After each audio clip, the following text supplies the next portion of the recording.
Good morning, Sinai and Daba. How's it?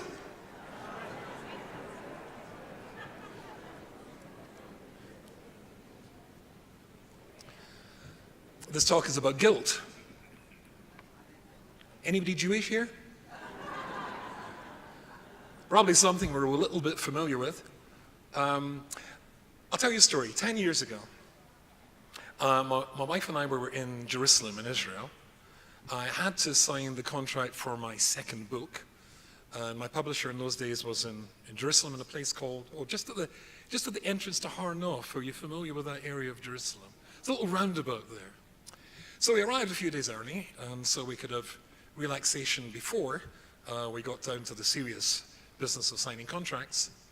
And as everybody knows, the entire world hates the state of Israel and detests Israelis.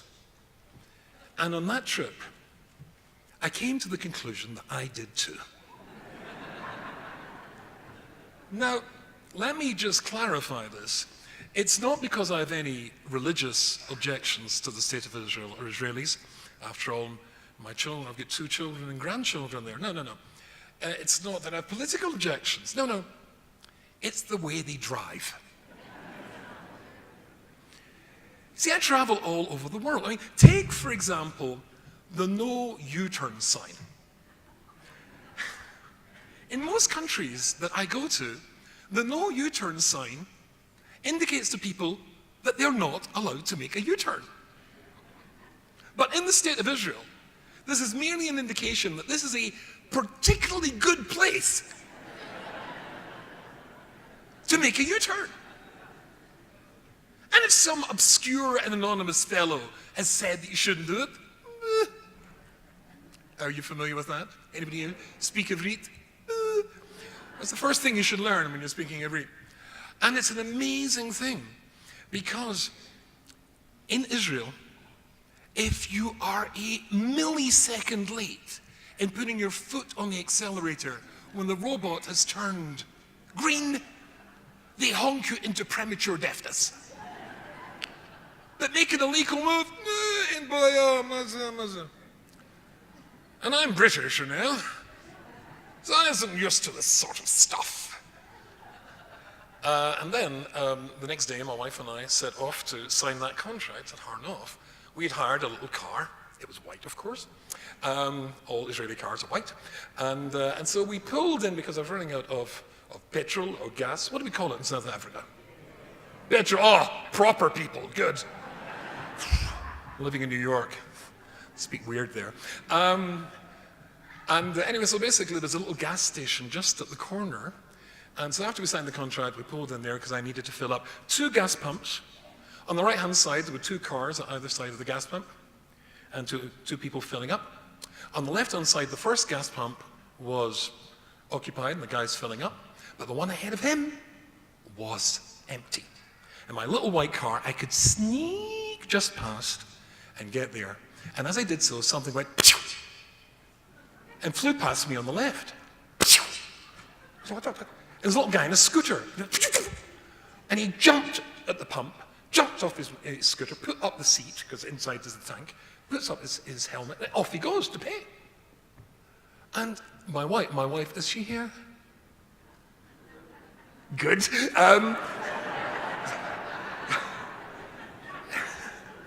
So my wife is from Los Angeles, and she had not seen behavior like this. You don't do that in Los Angeles. And she was really appalled. So she speaks perfect Ivrit. I speak really bad Ivrit. And so when the guy came out to start to fill up his scooter, she put down the window and she said, "Slicha Adoni." Excuse me, sir. That was her first mistake. Efshar lo re'ita. Maybe you didn't see that we were here first. And he looks at her. You know that expression in people's faces when they sniff a bottle of milk to find out if it's fresh?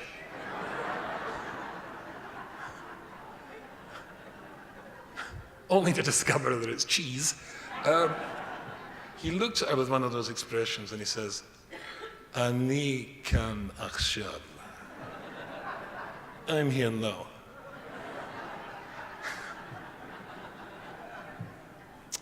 My wife was shocked. She comes from Los Angeles.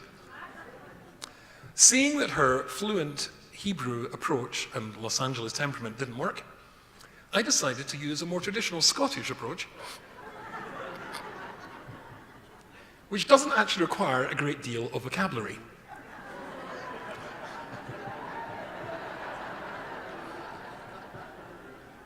And I got out of the car.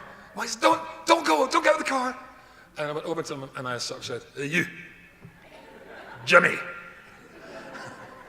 Everybody in Scotland, incidentally, is called Jimmy, even the women. And I started to basically grunt and give him the idea that I was not terribly pleased with his behavior. And he looked at me as I was the second bottle of milk that had gone off that day. And from the other side of the pump, there came a Yiddish boba. And she comes over and she says, Zelo Naim, this is not nice. Jews should not fight with each other. And actually, I completely agreed. But he stole my place. But it didn't make any difference because he looked at her as though she was the third bottle of milk that had gone off that day. And I must admit that my view of Israelis at that point was pretty rock bottom. And the next day, my wife and I decided we're going to go to the Kotel Maravi, the Western Wall. We split up. She went to the ladies' side, I went to the men's side. And we agreed afterwards, after the 20 minutes or so, we were going to daven there, to meet again, reconnect on the plaza in front of the Kotel. And when we arrived there, everybody had forgotten about going to pray, going to daven or say Tehillim, because there was an interesting ceremony that was taking place with a group of Israeli soldiers who were doing some sort of swearing-in ceremony. I'm not exactly sure what it was about. Maybe you've been there, maybe you've seen it. And so a large group of Israeli soldiers arrived, and everybody was watching, including us. And you see, maybe it's because I'm British or Scottish. My grandfather fought in the First World War in the Scots Guards. Oh, the Scots Guards, yes.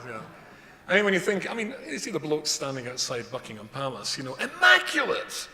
I mean, you could comb your hair in the reflection from their boots. The buttons on their tunics would blind you. You have to wear sunglasses.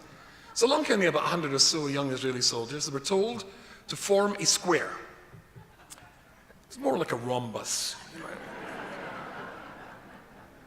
And everybody's watching this. And then the two young officers at the beginning, who were at the middle of the square, who were going to conduct the ceremony, who looked to my eyes as though they were just beyond Bas Mitzvah and no more, stood there and told them to stand at ease. Now, if you think, I'm sure it's the same in your army, the British Army, the Scots Guards, stand at ease. They sort of go, yeah.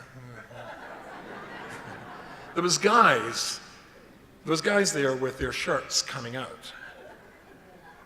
There was guys there with their shirts out. There was guys wearing sneakers. Do me a favor, how can you be a soldier wearing sneakers?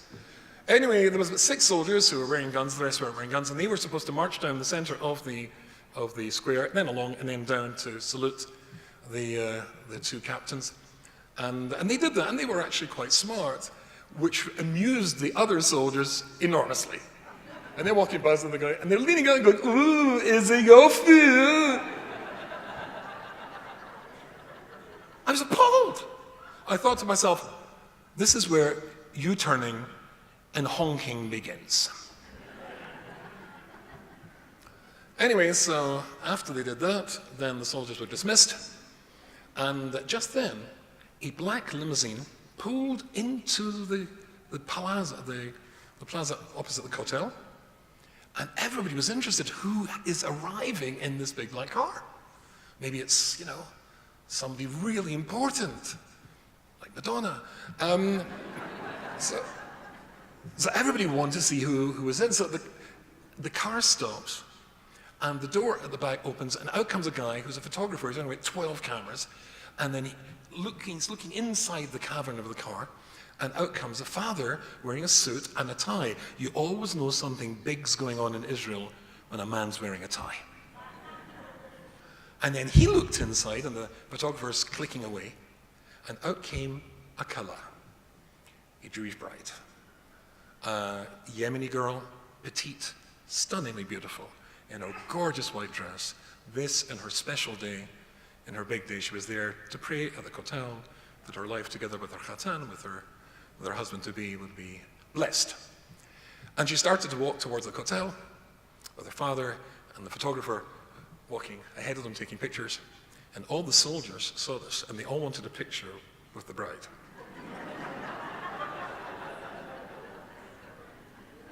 It's an amazing thing, you know, they couldn't be bothered to get into straight lines for the solemn swearing-in ceremony. But to get into this picture with this girl, they formed, you can see this on my Facebook page, they formed beautiful, beautiful lines behind. This gorgeous Kala standing in the middle.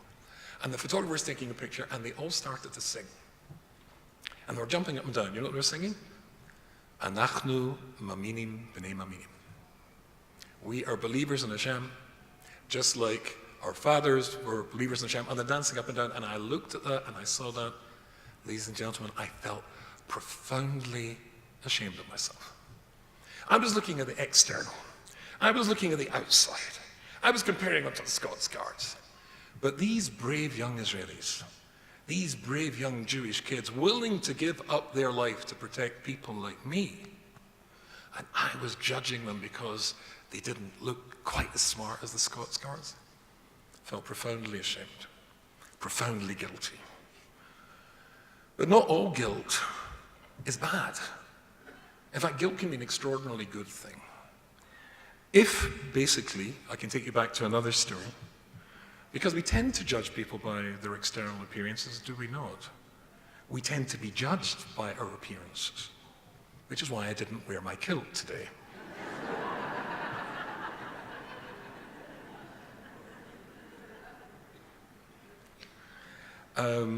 There's a very interesting Gemara. It's in the Gemara is in Brochus, and it's Daf Hey, page 5, and it says, Al tadin chavercha, don't judge your fellow man or woman until you reach their place.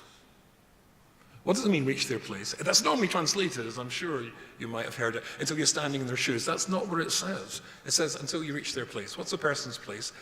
The great Rabbi Dessler, he says that the person's place is who you are as a consequence of absolutely everything that went into making your life. When you were born, were you healthy? Were you not? The first challenge you'll ever face in life is your parents.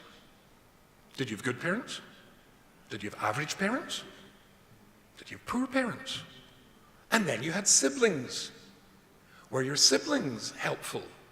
Or was your big sister jealous rotten at the arrival of the new baby sister, and whenever she took you out on the stroller for a walk, kept accidentally dropping you on the concrete on your head?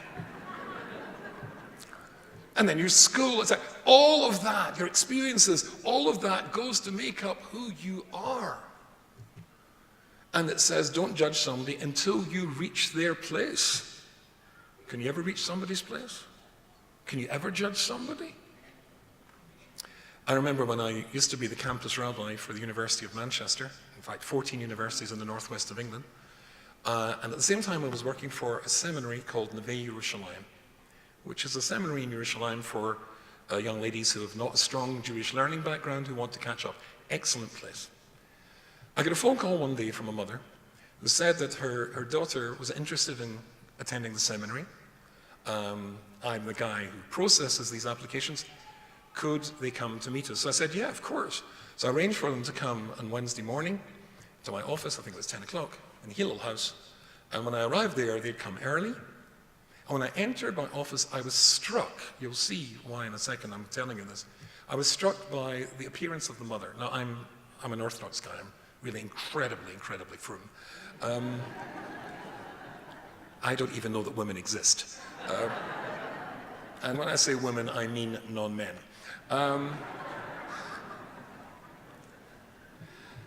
And so I came into the office, but I was struck by the appearance of the mother. The mother was stunningly beautiful. I can't remember now. I think she was about 40. And she was stunningly beautiful. And the reason that her beauty was so obvious, and you'll see why I'm telling you this in a second, was because her daughter, the one who wanted to go to Sim, by comparison, was not beautiful. She was plain. And if I'm being really honest, she wasn't even plain. But who cares? We're interested in what's inside. We're interested in the person, and she was a lovely girl. And off she went to seminary. I processed. I must tell you, there was an alarm bell ringing, but I couldn't quite put my finger on the alarm bell, what it was. But it was something, couldn't find out, something wrong. But look, I had to send girls to the seminary. I get brownie points for this. Filled in the form, off she went, spent 6 months. It was a complete and total disaster. She came back to Manchester. I tried to get in touch with the girl. I wasn't able to make contact with the girl. I'd heard through the grapevine she was now seriously involved in drugs, had become a prostitute. And then, another 6 months after that, that's a year later, I got a phone call to say that she was in the hospital. She tried to commit suicide. And now, somebody said I now could get to the girl. So I went to see the girl, went into the ward. It was a NHS, National Health Service ward. It was about 14 beds. I saw her at the end of the ward. I started to walk towards her, and she saw me, and she hid underneath the blanket. So I got beside the bed, and I sat down, and I said, Sarah, it's Rabbi YY. And from underneath the blanket, she said, I know, please go away. I said, Sarah, don't be silly. Come out from underneath the blanket. She said, would you please just go away? I said, this is ridiculous. She said, I'm just too ashamed. Please go away. I said, there's nothing to be ashamed about. Would you please just go away? I said, okay. I'm leaving my card beside your bed. If you need me at all, give me a call. And so I went away. The next night she phoned me. She'd been transferred to a psychiatric hospital for an assessment to see whether or not she posed a risk to herself, a further risk to herself. And I, of course, went to the psychiatric hospital. I have to tell you, as a rabbi, going to the psychiatric hospital is the part of my job I hate the most. As soon as I walk in there, I'm surrounded by poor people who are all insistent in telling me that I'm Jesus. Or they are. Or we both are. And there's no point in telling them that I'm not. So I just asked for checks. And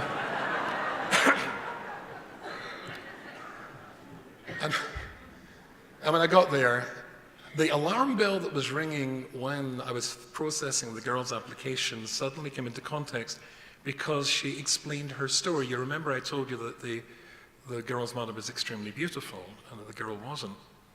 You see, if the girl's mother was extremely beautiful when she was a woman of 40, can you imagine what she looked like when she was a young lady of 19, which is when she got married? She was jaw-droppingly beautiful. And a year later, she gave birth to her first child, a baby girl. This baby girl. But unlike the jaw-droppingly beautiful mother, the girl was an ugly duckling. A year later, she had another baby girl. But this baby girl, like the mother, was stunningly beautiful. In the mother's mind, she only had one daughter. When she went to the mall, she took the beautiful daughter with her to shop in the mall. When she went on vacation, she took the beautiful daughter on vacation. The other one was left with a grandmother or an uncle or an aunt or anybody. And you see, that was the alarm bell, because in all my professional life dealing with young Jews who want to go and study more about their religion to a place like Or Sameach or Neve or something like that, no parent is happy when their child wants to do that. They're scared stiff. They're right. It's our job, it's the kid's job to reassure the parents, don't worry, I'm going to be the same person. In fact, I'm going to be a better son or a better daughter. Don't worry, you're not losing me. But I could understand when the parents are unhappy, but that's the problem. That was the alarm bell. The mother wanted the girl to go to seminary. She was keen for the girl to go to seminary. Of course she was. She was keen for the girl to go anywhere, as long as it was out of her life. I said I'd come back the next night. When I came back the next night, she discharged herself. This girl from a traditional United Synagogue English type background eventually ended up in a Christian cult in London. I somehow got hold of the phone number. I do not know how. I don't know how to do this today. And I managed to phone, and they actually let me speak to her. So I said, Sarah, it's Rabbi YY. And she says, I know. I said, Sarah, I'd like to come to London to speak to you. And she said, YY, I like you. And I know you like me, but you don't have the time that I need. And of course she was right. How much time do you think it would take to repair the damage to a 21-year-old girl or 22-year-old girl who had suffered 22 years of neglect and rejection from the person who should have given them most love and most affection in the world? Another 22 years? 24/7? Of course I didn't have the time. But cult members have nothing but time, particularly for a Jew. But if I told you the story, I missed out a big chunk of the story. Suppose I missed out the middle bit of this girl from a traditional background and she ended up in this Christian cult in London, etc. And people always ask me what happened to her. I don't know. But what would you say? Oh, it's ridiculous. It's terrible. She ended up there. Don't judge somebody until you reach their place. That's what it says. Now, do we judge people? Of course. We've got a Bet Din, we've got a Sanhedrin at the time of the temple. We do judge people and we punish people because if people are stealing, the money has to be given back. If people are physically abusing people, that has to be stopped. If people are sexually abusing people, that has to be violently stopped. But what made the person into the thief or the violent person or the abuser?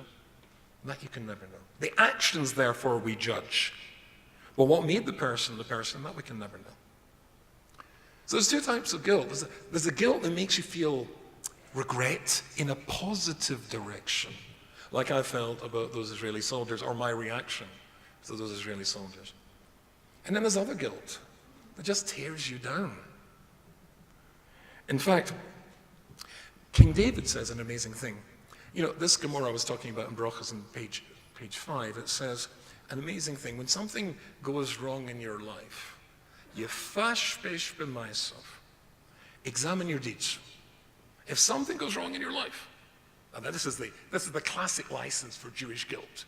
The rabbis say, examine your life. Did you do something to justify this? So this is the formula. This is what the Talmud says. Something goes wrong in your life, ask yourself, did you ever do something wrong that could have provoked that from heaven? And if the answer to that is no, then you've got to say, well, if there's something positive, something good I should have done that I failed to do. And if the answer to that is no, then you've got to assume that what you're going through is Yisurim Shalahava. God's giving him these difficult experiences because he loves you. Love it. I will be talking more about that this afternoon at 2 o'clock. Now, but I'd just like us to consider this Gemara for a little moment. Does this make any sense? I'll just make it myself. Something goes wrong in my life, which has never happened. Something goes wrong in my life, and I say to myself, why? Have you possibly ever done anything wrong that could have justified the suffering and difficulties you're going through? No. In that case, why? Has there ever been anything good that you should have done that you failed to do? No. Well, in that case, it's because God loves you.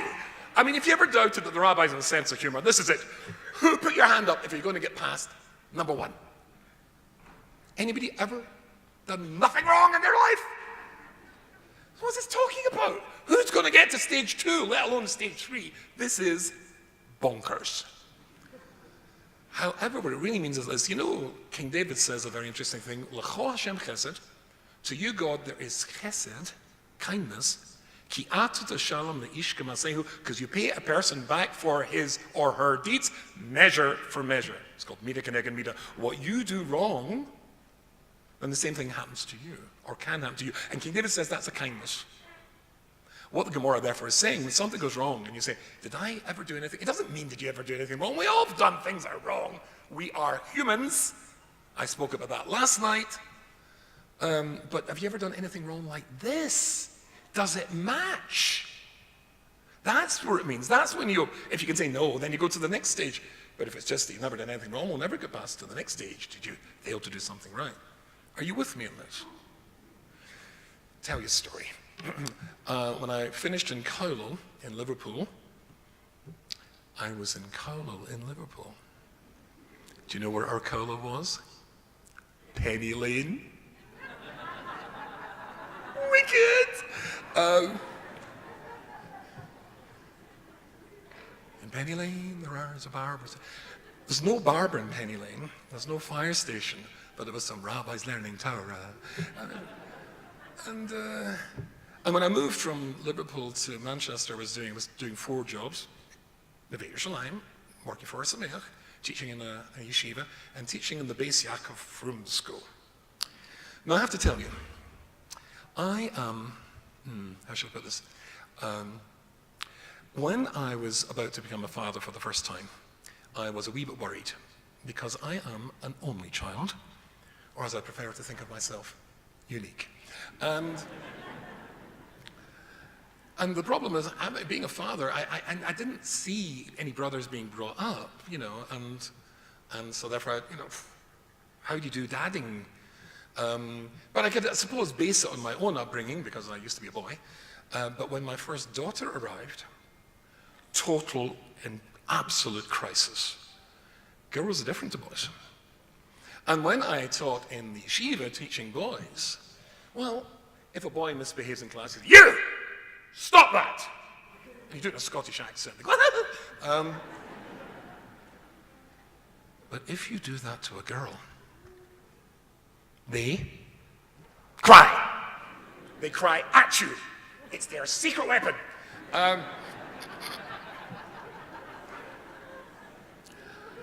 And I was teaching. Now, I was getting up because of these 4 jobs, and I was still living in Liverpool, so I had to get up at 5 o'clock in the morning, which, incidentally, before then, I didn't even know there was such a time as 5 o'clock in the morning, and drive to Manchester, and then Dublin, and then anyway, so I was really, really tired, and I was teaching a class of girls, about 14 years of age, and I was explaining a certain Jewish law, and the Jewish law is, it's on Shabbat, I just thought I'd show off and pretend I'm a rabbi. If you have a light source which is an adjustable flame, like a lantern, on Shabbat you're not allowed to study by that light source, because you might forget for a moment that it's Shabbat and adjust the flame, which you're not allowed to do. And this is what I was explaining to the girls. And then I said, now there is a contemporary question, a contemporary she'elah, which emerges and evolves from this primary Jewish concept. What would this be? Dimmer switches. When you can, if you're in a room, which is the light source, you can dim it. Can you study in that room on Shabbat? I said, yes, of course. There's no problem whatsoever. We are worried that the split second it might take you to forget, to adjust the flame, you could forget it's Shabbos. But we're not really concerned that the amount of time it's going to take you to get up and walk across that you'll forget it's Shabbat. They're all nodding. And the girl put up her hand and said, Rabbi Rubinstein, what about dimmer switches? As they say in America, duh. This I had just explained. And she had demonstrated that she had paid no attention whatsoever. And because I'd been up at 5 o'clock in the morning, and because I had a headache, and because I was tired, I said to her, forgetting that girls are different. See, this would have worked with a boy, but not for a girl. I said to her, what's wrong? Did you leave your brain at home?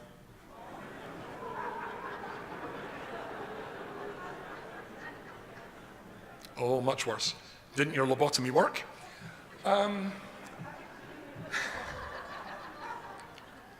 Well, I was young. Anyway, I then turned to the blackboard. We had blackboards. And I started to write on the blackboard. And of course, the girl burst into tears. And I sort of saw this, and I felt absolutely horrible. And then I finished the lesson 5 minutes early, and I said, I'd like to apologize to Sarah. Incidentally, she's now married to my Rosh Hashiva's son, so I'm very glad I apologized. I was completely wrong. But I'd like you to imagine that I did not notice that she was crying, and I start writing on the blackboard, and it takes me a while to turn back. Now, by this time, all the girls have calmed her down, and she's dried her eyes, and I don't see it, so I leave the class, and then they all discuss how evil I am. And then a week later, the principal of the school, who was called Rabbi Young, he's sitting down having, with the staff, a discussion about how we're going to divide up use of the library, given the new syllabus. And I'm sitting thinking about my forthcoming vacation in the Highlands of Scotland, as he blabs on, blah, blah, blah.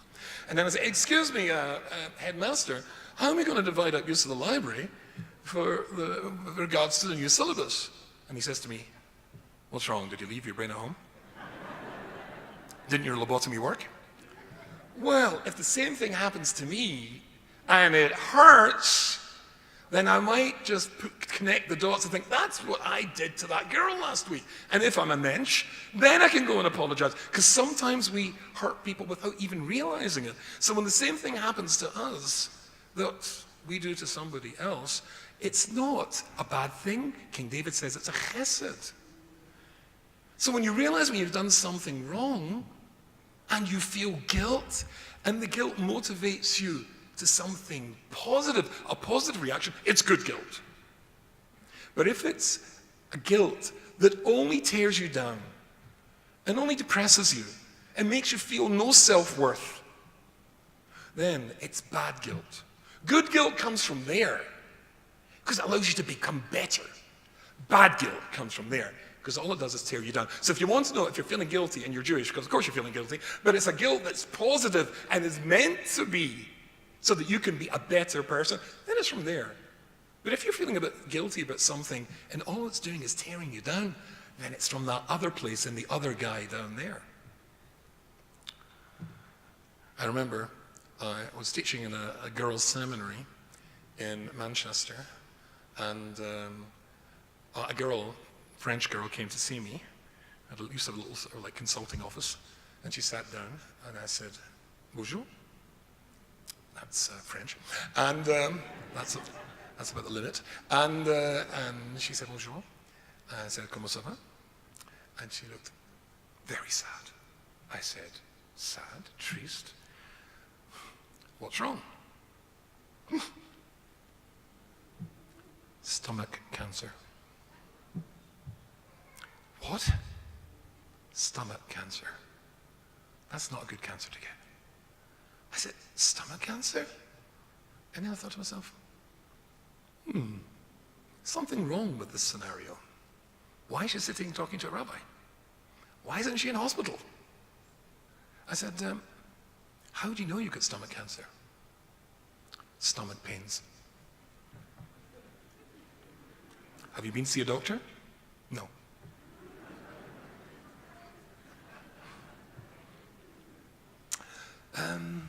"So how do you know you got stomach cancer?" This girl is a rabbi's daughter from Israel. 2 weeks ago, there was a break. She was back home. She was standing at a bus stop. There was a boy there, a known girl. He started to speak to her. She spoke back. That was it. Stomach cancer.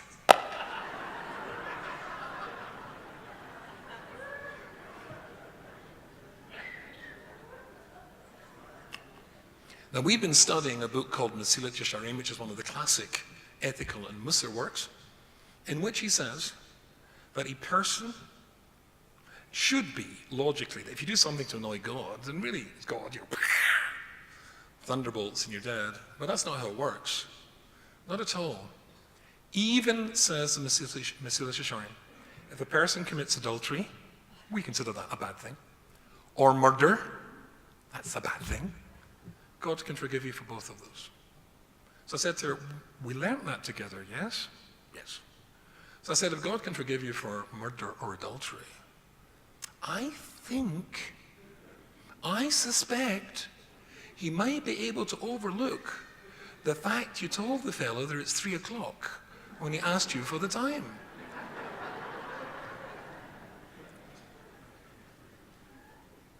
And here is the most incredible words, because think about this logically. Suppose before 1963 and the free availability of the contraceptive pill, there's a strong possibility that adultery will bring into the world a life that doesn't belong here. If you kill somebody, you've taken from the world a life that should be here. So how could it be that when you regret it, when you feel guilty about it and sad about it, how could it possibly be that it's forgiven? The slate's wiped clean. And here's the Hebrew. Hashem considers akiras haratzon ka'akirat hamasa. The removal of the desire for the thing is as though the thing never happened. What do you mean the thing never happened? There's a baby there, or there's a dead body there. So the answer is really quite simple. Because the Rambam famously says, how do you know if you've succeeded in changing yourself? If you become a Baal or Balat Tshuva? And he uses a case of a sexual crime. There's a guy in his office, there's a beautiful secretary, and she's stunningly attractive, and there's nobody there, and she's very interested in him, and he's very interested in her, despite the fact he's happily married, and he's overwhelmed, and you know how this ends up. And then he regrets it, and he does teshuvah. The Rambam's language is very critical here. He says, 2 weeks later, he's in the exact same circumstance. Same beautiful girl, same level of attraction, same level of availability. And this time he doesn't commit adultery with the girl. But if he's just as attracted to her, she's just as available, and the circumstances are precisely identical, what's changed? Well, what's changed? He's changed. The person who committed the crime no longer exists. Externally, he might look the same. It might be a twin. But he's not the same. And God knows that you've changed. So if you find yourself in circumstances and you don't repeat the crime, you know you're about to. He's not telling you to put yourself in circumstances to see if you would repeat it. But if you find yourself, and then you know you can change. Guilt can be a positive thing, something that allows us to become better people. I remember I used to spend a lot of time writing programs and appearing in programs for the BBC and TV and radio. A regular one of my TV shows was called the Heaven and Earth Show, and it was a Sunday morning religious-based show. And once I had to appear with a lady, and the subject we were talking about was forgiveness.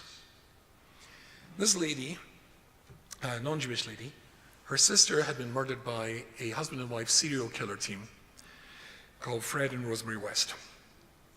They found, when they eventually discovered him, 30 bodies buried underneath his house, young women. They figure that he and his wife killed about 120 girls before they were caught. I won't go into the appalling things they did to them before they actually murdered them. Her sister was one of the victims. And we were discussing forgiveness. And when it came to forgiveness, she said an amazing thing. She had been to the United States of America. There's a conference that happens every year for people who've lost close family members to murder. So if you lost a parent, or you lost, God forbid, a child, or you lost a sibling, etc., then people come together. And sadly, in some states, with crazy gun laws, etc., then murder is a growth industry. And so she'd been to 3. And there were psychologists and psychiatrists, and there was counselors, and there was priests, and everything you can imagine. There was sessions of 12-step groups with people you could share your experiences with.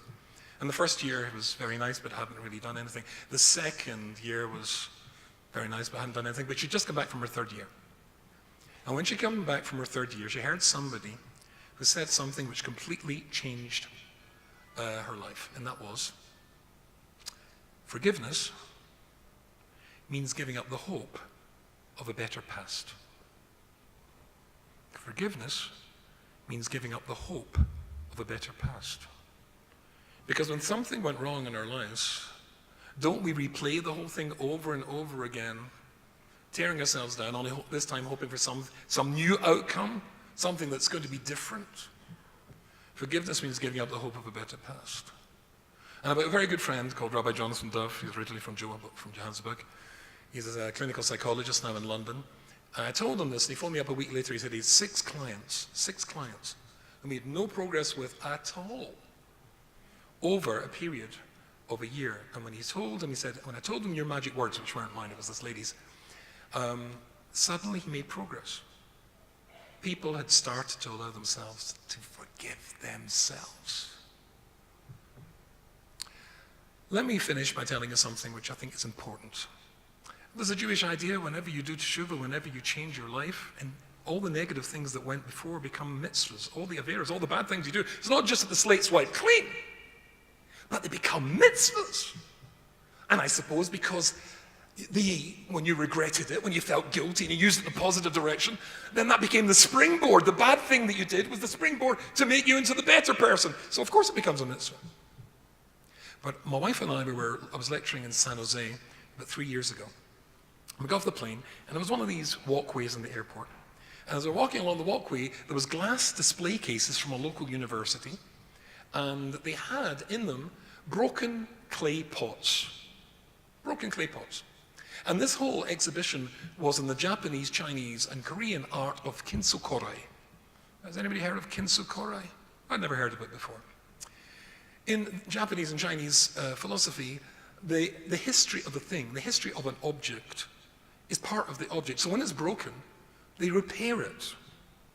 Now, a red or a grey clay pot is frankly a pretty mundane and pretty boring object, I think you would agree. And the amazing thing is when they glue them together, they use a lacquer which has got pure gold dust in it. And so they put this lacquer, this glue with gold dust, and when they put it back together, there were veins running through this red, boring pot, which makes it no longer look boring. There was one pot that clearly dropped and suffered catastrophic damage. It had hundreds of veins as the tiny pieces had all been glued together with this gold lacquer, and it was stunning. It became a work of art because of every vein that was now repaired, brought back together. It shone. It was gold. So we're Jewish. We're used to feeling guilt, whether we prejudge people in Israel or we prejudge young ladies because of their external appearance, or people judge us by our appearance, or we judge ourselves and we don't let ourselves off the hook. Here's the rule. If the guilt that you feel provokes you to change and become a better person, then everything you did wrong becomes a mitzvah. And you glow, and you shine. You're like these pots. Check them out. Google them in the next break. Look at what they look like. They're stunning! You take a mundane, ordinary thing, a broken thing. Sometimes we're that mundane, broken thing. And then with real guilt, which is turned in a positive direction, it turns into a work of art. You turn into a work of art. If it's guilt that just tears you down, that's from the guy downstairs. That has to be rejected. But if it makes you a better person, then guilt's a good thing. King David says it's a chesed to regret the things you've done wrong. And even when things happen to you, to provoke you to regret the things wrong, that's a chesed. Because inside every single one of you is a work of art. And if there's a stain, if there's a blemish, that can be repaired. If you've been fractured, if you've been broken, you can be put back together again. Certainly you can be put back together again with help of an artist. The most important thing I ever teach is what it says in Pirkei Avot. Asa lecha rav. Get yourself a rabbi, get yourself a Rubinstein, get yourself a mentor, get yourself a teacher. The most important project in your life is your life, is you. If you've been broken, if you regret it and can't put yourself back together again, I promise you, when you do, you become a work of art.